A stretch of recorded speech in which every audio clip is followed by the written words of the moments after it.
नाम है आपका? घनश्याम साहू। घनश्याम जी, कहाँ से आए आप? यही कुशालपुर से। अच्छा, आप इस बार जब चुनाव में वोट करेंगे तो क्या सोच कर करेंगे? मैम देखिए, यहाँ से तो हमारे विधायक जी खड़े हुए हैं जो कि काफ़ी लंबे समय से। कौन? बृजमोहन अग्रवाल जी, जो कि हमारे बहुत अच्छे मतलब जानकार हैं। और जब से मैं चुनाव यहाँ पे दे रहा हूँ, अपना वोट दे रहा हूँ, तब से उन्हीं को ही दे रहा हूँ। तो क्या सोचकर बृजमोहन अग्रवाल को वोट करेंगे? ऐसी क्या खासियत है उनमें? देखिए, जो हमारे जो आसपास का जो क्षेत्र है जो विकसित हुआ है बहुत सारे, जैसे अब हम लोग साहू समाज से भी आते हैं, तो हमारे साहू समाज के लिए भी बहुत सारी चीज़ें उन्होंने दिया हुआ है। क्या नाम है आपका? संगीता जिंदल। संगीता जी, इस बार अगर वोट करोगे आप लोग तो क्या सोचकर वोट करोगे? हमको तो मोदी जी को ही जिताना है, बीजेपी को ही, क्योंकि मोदी जी है जो कुछ कर सकते हैं देश के लिए। मोदी जी ने जो कुछ किया है वो कोई कर नहीं सकता। सब मतलब मोदी जी के कारण ही जो आज देश में तरक्की हो रहा है, जो सबको आज मतलब गरीब लोगों को भी, सबको जो सबका कर रहे, कार्ड वगैरह बना रहे, सब दे रहे हैं, मोदी जी के कारण ही है। बृजमोहन अग्रवाल जी भी बहुत अच्छे भैया हैं, वो भी अपने एरिया के लिए बहुत कुछ काम किए हैं। मोदी के नाम पे वोट पड़ेगा। बस बस हम भी इनकी बात से सहमत है। क्या, कौन सी बात है? मतलब बीजेपी आने के लिए मोदी जी के साथ में हम भी हैं। अच्छा, जो राम मंदिर बना है उसको सब लेकर उन्हीं की देन है। राम मंदिर तो बस मोदी जी की, अगर वो नहीं होते तो शायद राम मंदिर आज नहीं होता।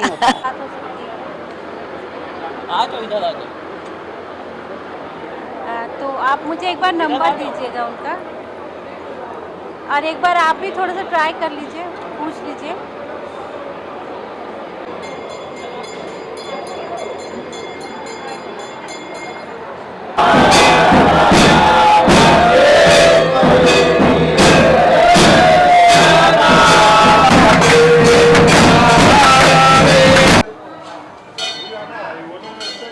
अभी जो चुनाव होने वाले हैं उसमें क्या सोच के मतदान करेंगे? मोदी जी को देंगे वोट, अपने बृजमोहन अग्रवाल जी को। क्या कारण है कि भाजपा को देंगे? देश को अच्छा सुरक्षा दे रहे हैं, हर चीज उनका अच्छा है, आगे की भी सोच अच्छा है। 8 बार के विधायक हैं यहाँ, सांसद में होंगे, देंगे उनको। अच्छा छवि है उनका। तो आपको शिक्षा का ज़्यादा उठाएंगे, शिक्षा के लिए बहुत से यहाँ काम किए पहले भी। अभी शिक्षा मंत्री बृजमोहन अग्रवाल, इसके पहले भी जो कोटा जाते थे विद्यार्थी लोग पढ़ने के लिए, यहाँ भी खुलवाए हैं, पंडरी में संस्था है, उसका उद्घाटन किए थे, हम लोग गए थे वहाँ पे। तो अभी जो लोकसभा के चुनाव होने वाले उसमें क्या सोच के वोट डालोगे? वोट तो देश को देख के ही, सोच के, देश के लिए ही डालेंगे। क्या सोच के? मतलब देश और जो भी अपना, जो अभी जैसे कि मोदी जी के इसमें आत्मनिर्भर भारत हो रहा है, और जो जितना डेवलपमेंट है, यही सारी चीज़ें हैं, भी वैकेंसीज है, ये सारी चीज़ों को पहले फोकस करना चाहिए। मुझे ये बताइए, अभी जो लोकसभा चुनाव होने वाले हैं उसको लेकर क्या सोचकर वोट करेंगी? महंगाई एक सबसे बड़ा मुद्दा होगा एज अ हाउस वाइफ, और अगर मैं महंगाई को दरकिनार कर दूं तो जो मोदी जी का सपना है 2047 को भारत को एक विकसित राष्ट्र बनाने का, उसको देखते हुए तो मैं तो उनको ही वोट देना चाहूँगी। बाकी जो महंगाई है वो सारी चीज़ें को मुझे दरकिनार करना चाहिए।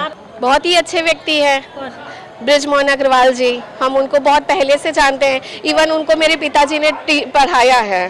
हाँ, वो नलघर चौक के पास जो बहुउद्देशीय स्कूल है वहाँ पे पढ़ते थे, तो मेरे पापा ने उनको पढ़ाया, और मैं जब दानी स्कूल में काम करती थी तो भी वहाँ आते थे। तो मुझे तो वो बहुत ही सरल हृदय के व्यक्ति लगते हैं, बिल्कुल हमसे जुड़े हुए। तो मुझे तो लगता है कि हमें उन्हीं को ही वोट देना चाहिए। जो चुनाव है उसमें क्या सोचकर वोट करोगे? कौन से मुद्दे होंगे? मैं तो पहले तो बात हो स्टूडेंट हूँ, तो मैं पहले रोज़गार को देखते हुए और बाकी जो सुविधाएं को देखते हुए वोट करूँगा। अच्छा, धर्म भी कोई आधार बनेगा वोट करने का इस बार के लोकसभा चुनाव में?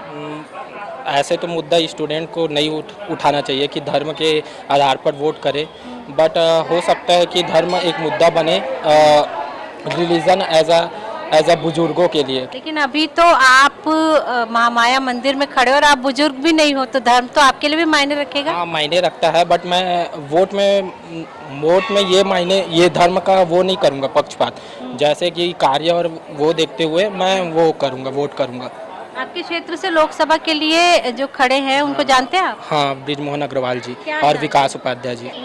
ऐसी क्या खासियत है कि जितने भी हम भी बात कर रहे हैं लोग बीजेपी या बृजमोहन अग्रवाल का नाम ले रहे हैं, ऐसी क्या खासियत है कि उन्हीं को वोट करेंगे? विकास उपाध्याय को क्यों नहीं करेंगे? मैम, विकास उपाध्याय को एक देखते हुए व्यक्तित्व वो भी अच्छे हैं, बट मैम कांग्रेस का जो आने वाला काल देखते हुए, जैसे महादेव सट्टा घोटाला हो गया, ये जो सड़क बनी है, क्या बोलते हैं अपना मरीन ड्राइव से लेकर पंडित दीनदयाल उपाध्याय तक जिसका टेंडर हुआ था, आप विधानसभा देखते होंगे तो जानते होंगे स्टूडेंट, कि उसका टेंडर बोलते हैं कि मंत्री कि हमने इसका टेंडर दिया ही नहीं, तो सड़क कैसे बन गई। तो वो घोटाला देखते हुए थोड़ा वो पीछे रहेंगे।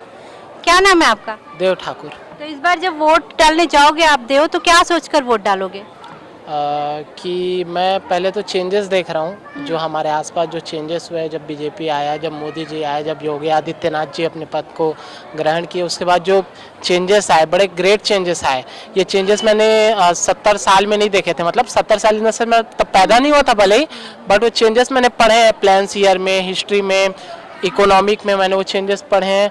बट मोदी जी के आने के बाद, योगी आदित्य जी के आने के बाद जो चेंजेस हुए हैं, 370 हटा, दुनियादारी जो भी हटा, वो कभी हट नहीं पाता अगर ये लोग नहीं रहते। हर आदमी जय श्री राम बोल रहा है, आज राम मंदिर जैसा बड़ा काम हो रहा है। तो ये सब चेंजेस देखते हुए मैं मोदी जी को ही वोट दूंगा। बृजमोहन अग्रवाल जी बेस्ट नेता है, उनको हर कोई सपोर्ट भी करता है, बढ़िया है वो, कोई दिक्कत नहीं है। अच्छा, ये जो घोटाले हुए हैं कांग्रेस के, उसमें जैसे महादेव ऐप वाला घोटाला हो गया या सड़क वाला घोटाला हो गया, और भी घोटाले हैं, वो भी क्या मायने रखेंगे वोट करते समय? हाँ बिल्कुल मायने रखेंगे। जब कोई आदमी अपने पद का गलत यूज़ करेगा, जैसे आप मीडिया वाले हो, आप किसी एक साइड को ज़्यादा बेटर दिखाओगे और दूसरे साइड को एकदम कम, बिल्कुल उसको वैल्यू नहीं दोगे, तो हम आपके ऊपर वो करेंगे। वैसे अगर कांग्रेस का जब शासन था तो उसको अच्छे अच्छे कार्य करने चाहिए थे। अच्छा नानू जी, इस बार जो लोकसभा चुनाव होंगे उसमें आप क्या सोच के वोट करेंगे? मोदी जी जीतना चाहिए हमारी तरफ से, भारत के प्रधानमंत्री है, बहुत अच्छा काम किए हैं हमारे यहाँ, बहुत अच्छे लगते हैं मोदी जी। मोहन अग्रवाल बीजेपी जी भी अच्छी है बहुत, उसको जिताना जरूर है। कहाँ से आए हो? यहीं से है। अच्छा, अभी जैसे वो लोकसभा इलेक्शन होने वाले हैं, तो क्या सोच के वोट डालोगे? विकास हो रहा है अच्छा देश में, ऐसे मोदी है ना, मोदी से हो रहा है देश में विकास, अच्छा विकास है। अच्छा, आप बताइए आप किस आधार पे वोट करेंगे? नहीं, वो देश हित के लिए, देश के जो विकास जो ले जा रहे हैं, अपने राष्ट्र हित जो चल रहा है, इस पर से है। नहीं, हाँ, अपने संस्कृति की जो रक्षा जो कर रहे हैं, जो पार्टी जो, उसको हम इसे ध्यान दे रहे हैं। आप यूथ हो, युवाओं को लेके जो समस्या है उसको देख के डालोगे, या और क्या मुद्दे होंगे आप? ऐसे तो बहुत सारी चीजें हैं वोट देने के लिए, और जैसे कि मेन हमारा मोदी जी जो है हिंदू, मतलब वो कर रहे हैं ना, हिंदू को आगे बढ़ा रहे हैं, तो ये चीज भी मेरा मेन ज्यादा फोकस रहेगा, इसलिए ये इसी पे। इलेक्शन होने वाले हैं, क्या सोच के वोट डालेंगे आप? वो तो देखेंगे, देश हित के लिए ही सोच रहे हैं। जो मोदी जी काम कर रहे हैं तो देश हित के लिए ही काम कर रहे हैं। एक समय था जो भारत के जो भी राष्ट्रपति, प्रधानमंत्री पूरे देश के पीछे पीछे चलते थे, आज पूरी दुनिया मोदी जी के पीछे पीछे चल रहे, जहाँ भी जा रहे मोदी को महत्व दे रहे हैं, उसका मान सम्मान बढ़ा रहा है, उसके साथ पूरा देश का नाम रोशन हो रहा है, सबके प्रति काम कर रहे हैं। छत्तीसगढ़ की अगर मैं बात करूं, आपके रायपुर की बात करूं, रायपुर में बृजमोहन अग्रवाल खड़े हैं, और जो ये महादेव ऐप वाला घोटाला हुआ था और भी 2-4 घोटाले जो हुए छत्तीसगढ़ में, क्या उसको भी जहन में रखेंगे कि ऐसी कोई पार्टी ना आने पाए जो दोबारा घोटाला करे? हाँ बिल्कुल बिल्कुल। हाँ, जो एक बार आया था, 15 साल के बाद सत्ता मिला था उनको, तो अच्छे से काम करते तो उनको हटाना मुश्किल था। आदमी अच्छा है, सबको काम लेके चलता है, जैसे बृजमोहन अग्रवाल जी। अभी यहाँ पे राज्य में भी राजिम कुंभ मेला हुआ था, उसमें भी साधु संत सबका, मतलब 5 साल बाद हुआ फिर दोबारा, तो सबको लेके चलता है, हिंदुत्व को लेके चलता है। पहले जो कांग्रेस पार्टी ऐसा नहीं है कि सिर्फ कुछ ही दोस्त। हिंदुत्व मुद्दा रहने वाला इस बार? बिल्कुल रहेगा, क्यों नहीं रहेगा, है 500 साल बाद आपका राम जी का मंदिर बना है, वो भी तो रहेगा। उसके साथ हमारे देश के पूरे विश्व में उनका नाम चल रहा है, श्री राम जी का मंदिर जी का, और इतने लोग का वहाँ पे रोजगार मिल रहा है, चलेगा, बिल्कुल चलेगा हिंदुत्व पे। कौन से मुद्दे होंगे जिसको आप अपने जहन में रख के वोट डालने जाएंगे? कौन से ऐसे काम होंगे सोच के जाएंगे कि वोट डालना है? एक तो पहले एजुकेशन होना चाहिए अच्छा, और एम्प्लॉयमेंट होना चाहिए, जितने भी अनएम्प्लॉयमेंट है उसको, वो मुद्दा होना चाहिए। एजुकेशन अच्छा होना चाहिए, हेल्थ अच्छा होना चाहिए। तो हमारे जो मोदी सरकार है वो उस चीज़ को ध्यान दे और उस चीज़ में भी थोड़ा सा फोकस करें जी। वोट तो मतलब जो 10 साल की सरकार है उसको जाएगा, या नए किसी को मौका देंगे? जो आप बातें बोल रहे हो पूरा, सबसे अच्छे कैंडिडेट मोदी जी हैं, और कोई चेहरा दिखाई नहीं दे रहा है कि और कोई दे सके। आपके लोकसभा के प्रत्याशी के बारे में क्या कहेंगे? हमारे लोकसभा प्रत्याशी बृजमोहन अग्रवाल जी हैं, जो कि 40 साल से विधायक रहे हैं अभी तक के, और बहुत अच्छा काम किया उन्होंने, तो उनको ही वोट जाएगा हमारी तरफ से। तो उनका नेचर और उन्होंने काम किया है, बहुत सारे काम करवाए हैं, मैं बचपन से उनको देखते आ रहा हूँ और मुझे उनका काम अच्छा लगता है। क्या लगता है कौन जीतेगा? बीजेपी। बीजेपी क्यों? क्योंकि हम तो उसी को सपोर्ट देते, तो हैं? हम उसी को देते हैं वोट, तो हमको ये लगेगा। अच्छा, तो जो सपोर्ट है वो बीजेपी को ऐसे बच्चों का भी प्राप्त है, तो जो कहते हैं ना कि ईवीएम हैक हो गया है, ईवीएम हैक किया जा रहा है, तो ऐसे बच्चे जो है ना वही हैक करते हैं जाकर ईवीएम, है ना? क्या ईवीएम हैक करते हो ना तुम ही लोग, मोदी मोदी बोल के? हाँ है। अच्छा, मोदी क्यों चाहिए? क्योंकि हमको तो वही अच्छे लगते हैं, क्योंकि वो देश के प्रधानमंत्री हैं। अच्छा, अभी प्रधानमंत्री, आप दूसरे को बनाओगे तो दूसरा भी प्रधानमंत्री बन जाएगा। हाँ, तो फिर उन्हीं को क्यों बनाना है? लेकिन हम तो उन्हीं को सपोर्ट करते हैं, तो हम तो उन्हीं को देंगे ना। लोकसभा चुनाव है इस बार, तो क्या सोच के वोट करेंगे, क्या आधार होगा वोट करने का? तो वोट में माने भाई इनका काम अच्छा है बीजेपी का, अच्छा। उसको सोच के ही उस पर करना है अपने को। अच्छा, आपके जो लोकसभा प्रत्याशी हैं उनके बारे में क्या बोलेंगे? बहुत बढ़िया है। कौन? बृजमोहन अग्रवाल जी। अच्छा, बहुत बढ़िया है। क्या बढ़िया, मतलब काम बढ़िया? नहीं, उनका काम देखे हैं हम लोग, देख रहे हैं बहुत। हम तो उन्हीं के विधानसभा क्षेत्र के हैं, दक्षिण। अच्छा। उन्हीं के भी सालपुर जो है हमारा घर है, उन्हीं के विधानसभा क्षेत्र में है, और उनका बड़ा बढ़िया मिलनसार है। तो आपको लगता है कि लोकसभा जाएंगे तो कुछ और बढ़िया करेंगे? और बढ़िया करेंगे। क्या आशाएं? ये बहुत पुराने हैं, बहुत पहले से हम लोग जान रहे हैं इनको, विद्यार्थी से समझ रहे हैं, विद्यार्थी के समय से हमको समझ रहे हैं। जब बृजमोहन जी अध्यक्ष थे तब से इनका काम वैसे ही मेंटेन किए हैं। तो आपका नाम क्या है? महेंद्र पांडे। महेंद्र जी, आप महामाया मंदिर में ट्रस्टी हैं, आप बहुत सारे लोगों से मिलते होंगे, यहाँ पे बहुत से विचारधारा वाले लोग आते होंगे, क्या लगता है इस बार लोकसभा चुनाव को लेकर लोगों का रुख क्या है? जो राम मंदिर बना, ये आधार बनेगा वोट करने का लोगों का? राम मंदिर आधार वाली बात नहीं है, धर्म का काम करना है। धर्म में ऐसा नहीं है हिंदू धर्म का काम सनातन का ही करना है कि मुस्लिम का ही करना है, तो ये धर्म का काम करना है। उसमें जो पिछड़ा हुआ था सनातन धर्म का काम जो है, तो मोदी जी वो काम पूरा किए हैं, और हर क्षेत्र में हर धर्म के लिए काम कर रहे हैं, ऐसा नहीं केवल सनातन के लिए किए हैं। तो इनके जैसे मुस्लिम धर्म के नाम से ही तो महिलाओं का जो वो था 3 तलाक वाला, वो सब खत्म किए। तो धर्म के क्षेत्र में, हर धर्म के क्षेत्र में काम कर रहे हैं, उसमें राम मंदिर भी है, और इसका असर तो पड़ेगा। अच्छा काम कर रहे हैं, सब धर्म के लिए कर रहे हैं। बृजमोहन अग्रवाल जी तो बहुत पुराने यहाँ से 7 बार के विधायक हैं, और यही महामाया मंदिर प्रांगण ही उनका क्षेत्र है, और यहीं से शुरुआत करते हैं वो, और बहुत अच्छे प्रत्याशी हैं। मेरे तो कॉलेज के समय के साथी भी हैं, दुर्गा कॉलेज में एक साथ सब उस समय से नेता रहे हैं, और बहुत अच्छा कार्य है उसका, बहुत अच्छे से कर रहे हैं, और निश्चित जीतेंगे। इस बार जो लोकसभा चुनाव होने हैं उसमें क्या सोचकर मतदान करेंगे? अभी जितना कुछ रायपुर में हुआ है बीजेपी के द्वारा, फॉर एग्जांपल मेरे को अभी जब मैं जिस टाइम छत्तीसगढ़ में बीजेपी का कार्यकाल था, उस टाइम मैंने प्रधानमंत्री आवास योजना से घर लिया था, लेकिन मेरे को उस टाइम पे ये हुआ कि जब कांग्रेस की सरकार आई तो उस चीज़ पे स्टे लग गया, ना फंडिंग हुई ना कुछ। फिर अभी बीजेपी का वापस कार्यकाल आया तो वापस से वो चीज़ चालू होने लगी। मतलब गवर्नमेंट बदलती है तो प्रोजेक्ट्स पे स्टे लग जाते हैं, और बहुत सारी चीज़ें कैंसिल हो जाती है, जो पुराने जो स्कीम्स है वो सारी चीज़ें। तो ये कहीं ना कहीं आम जनता को बहुत तकलीफ देता है। अभी जैसे बहुत सारे घोटाले हुए यहाँ पे, महादेव ऐप जो सबसे बड़ा घोटाला था, तो बतौर युवा आपको लगता है कि वो भी एक मुद्दा बनेगा? हाँ जी, बिल्कुल मुद्दा बनेगा।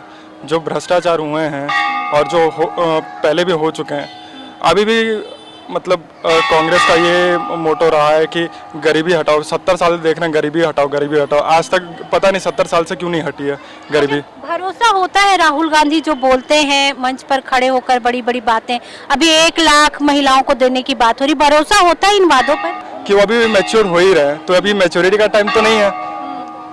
अब मैच्योर तब इंसान हो जाता है जब राजनीति से पहले आने पर उसको मैच्योर होना पड़ता है। अब वो राजनीति में है राजनीति में है उसके बाद भी अभी तक मैच्योर नहीं हुआ, तो फिर कब मैच्योर होंगे वो। अच्छा, आपके क्षेत्र के जो प्रत्याशी हैं उनके बारे में क्या कहना चाहेंगे? हमारे क्षेत्र के जो प्रत्याशी हैं बृजमोहन अग्रवाल, वो कर रहे हैं शुरू से, और जब से मतलब मैं देख रहा हूँ रायपुर में, जब से देख रहा हूँ मैं उनको, वो शुरू से कर रहे हैं और वो ज़मीन से जुड़े हुए इंसान हैं। वो ऐसा मतलब वो अपने जैसे प्यून से जिस तरह से बात करते हैं, जैसे उसी तरह से पब्लिक से भी बात करते हैं, उसी तरह से किसी नेता से भी उसी मतलब मेरा ये बोलने का तात्पर्य कि हर इंसान को एक बराबर मानते हैं वो। आपका नाम क्या है? प्रियांक चौहान। प्रियांक जी, आप जब वोट करने जाएंगे इस बार, तो क्या युवाओं का जो मुद्दा है, बहुत सारी बातें कर रही है कांग्रेस कि बेरोजगारी मुद्दा है, महंगाई मुद्दा है, और भी भ्रष्टाचार किया है बीजेपी ने केंद्र में, वो मुद्दा है, तो आपको लगता है कि उस पर आप पर वो जो बातें हैं असर कर रही है, आपका कोई और मत है? नहीं, मेरा वोट तो बीजेपी को ही जाता है। कांग्रेस भले बोल रही है कि वो भ्रष्टाचार कर रहे हैं, बट 70 साल से उन्होंने कितना भ्रष्टाचार किया वो सब हमने देख लिया है। थोड़ा हम भी आजकल पढ़ना लिखना सीख गए, हमको भी सारी चीज़ें पता चल रही है आजकल, तो ये सारी चीज़ें, और मुझे कांग्रेस की बातों में बिल्कुल भरोसा नहीं होता। आपका क्या नाम है? शारंग गुप्ता। शारंग गुप्ता। चारुल, मुझे ये बताइएगा कि जैसे कहा जा रहा है कि बीजेपी जो है वो धर्म के आधार पर या जाति के आधार पर वोट मांगती है, आपको ऐसा लगता है कि इस बार धर्म या जाति में बीजेपी बांट रही है या फिर सिर्फ विकास के नाम पर वोट मांग रही है? आप पहले बताइए, ये बात बोलता कौन है? भाजपा तो कभी नहीं बोली हम धर्म में या ये सब में वोट मांगते हैं, ये तो कांग्रेस का बनाया हुआ खेल है। तो युवाओं को समझ में आता है कि कांग्रेस जो है वो बरगला रही है और बीजेपी काम कर रही है, सिर्फ धर्मगत राजनीति नहीं कर रही है? बिल्कुल यही है। कांग्रेस कर क्या रही है अभी तक? आप बताइए अभी तक किया क्या है? भाजपा यहाँ पे आके एक नाम लेके आई है, इंडिया को कहाँ से नीचे से ऊपर लेके आई है इंटरनेशनल लेवल में। कांग्रेस जी का क्या किया है? अमीर गरीब हिंदू मुसलमान करके भाजपा को ब्लेम करना। क्षेत्र के जो प्रत्याशी हैं उनके बारे में क्या विचार है? उनके बारे में कितनी तारीफ की जाए उतनी कम है। बृजमोहन अग्रवाल अभी तो वही है ना प्रत्याशी, वो ग्राउंड लेवल के आदमी और हमेशा वैसे ही रहेंगे। वो उनको पसंद करने की बात नहीं है, अननोन पर्सन भी मिलेगा तो भी उनको वही करेगा। वो फर्स्ट टाइम किसी से मिलना एक अपनापन लगता है, वो एक लगता है अपनापन, वो राजनीति ही नहीं करते उसमें। किसी से मिलना है, किसी को अमीर गरीब की बात हो, कुछ भी हो, कहीं भी उनको बुलाओ वो मिलने जाते हैं। कभी एक उनको ईगो या घमंड नहीं है कि मैं इतने साल से भाजपा में रहा हूँ, कैबिनेट मंत्री हूँ, तो कभी एक घमंड ऐसा कुछ भी नहीं हूँ मैं। तो आज हम महामाया वार्ड में थे और महामाया मंदिर प्रांगण में थे, यहाँ पर लोगों की राय जानने की कोशिश कर रहे थे, और यकीन मानिए हमें एक भी ऐसा व्यक्ति नहीं मिला जो ये कह रहा हो कि वो कांग्रेस को वोट करेगा।